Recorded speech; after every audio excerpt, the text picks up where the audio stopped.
Universal medical college হাসপাতাল যে এত সুন্দর একটা উদ্যোগ, এখানে কিনা আসলে পরিবারের সবচেয়ে কাছের মানুষটিকে সম্মানিত করা হয়।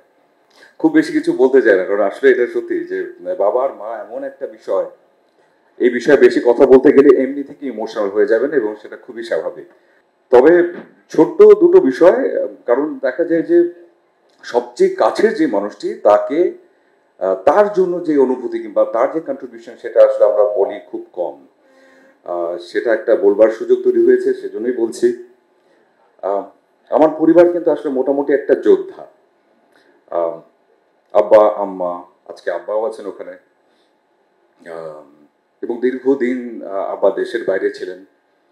আম্মা আমাদের 3 ভাই বোনকে একা বড় করেছেন, এবং সেটা যে কি পরিমাণ স্ট্রাগলের, সেটা যে কি পরিমাণ যুদ্ধের, এবং সেটাও সফল হতো না যদি আব্বা ঠিক সেই অর্থে দেশের বাইরে রেমিটেন্স যোদ্ধা হিসেবে যেভাবে করে কাজ করে গেছেন, একজন প্রকৌশলী হিসেবে, দুজনের এই যে যুদ্ধটা, এই যুদ্ধটার রেজাল্ট কিংবা ফলাফল আমরা 3 জন। আর আমার ক্ষেত্রেও আসলে বিষয় ছিল, যেহেতু আপা ডাক্তার, ভাইয়া ইঞ্জিনিয়ার, আমার জন্য আসলে এই কোটাটা ছিল না, আমার জন্য একটার কোটাও ছিল না।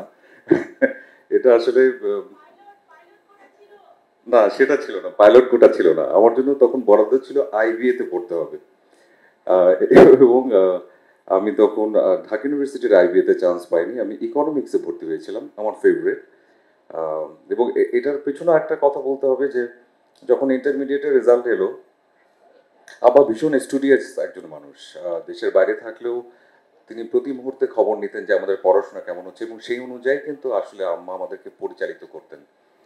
তো একটা একটা লম্বা নম্বরের ব্যবধান বলবো, মানে 13 কিংবা 15 নম্বরের জন্য আসলে স্ট্যান্ড ছুটে যায়।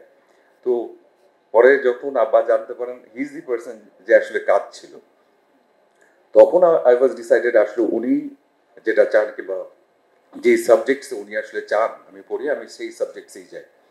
তো পরবর্তীতে আমি ঢাকা ইউনিভার্সিটির ইকোনমিক্স ছেড়ে আইবিএতে ভর্তি হয়েছিলাম জাহাঙ্গীরনগর ইউনিভার্সিটিতে। এবং আলহামদুলিল্লাহ আমার পড়াশোনার জার্নিটা সুন্দর ছিল। আর পরবর্তীতে আসলে যে অংশে আমি কাজ করছি সেটাও ছোটবেলা থেকে কাজ করছিলাম। যখন আমি ইন্টারমিডিয়েটে ছিলাম পকেট মানির জন্য কাজ করতাম, কিন্তু সেটাই যে আস্তে আস্তে আসলে এত দূর পর্যন্ত আসবে সেটাও জানতাম না।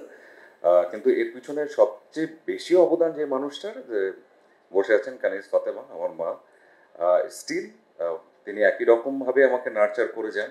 আমার ভুলগুলো সবচেয়ে বেশি ধরেন, কোনটা ঠিক হতে পারে, কোনটা ঠিক হওয়া উচিত সেটাও বলেন। এবং আমি যদি আমার পরিচয়ের কথা বলি, একজন অভিনেতার চাইতে আমার অনেক বড় পরিচয় হচ্ছে আমি আসলে একজন মামাজ বয়। সবসময় আসলে ওনার সাথে লেগে থাকি, ঝগড়া করি, চিল্লাই, ভালো মন্দ সব ওনার সঙ্গে। এবং আমি ব্লেসড, এবং আমার কাছে জেনুইনলি একটা জিনিস মনে হয় যে আজকে তো অনেক বড় একটা সম্মান ওনাদেরকে জানানো হচ্ছে, এবং যে টাইটেলটা যে গর্বিনী মা, আমার কাছে গর্বিত সন্তান আমি, অ্যাজ বিকজ উনি আমার মা।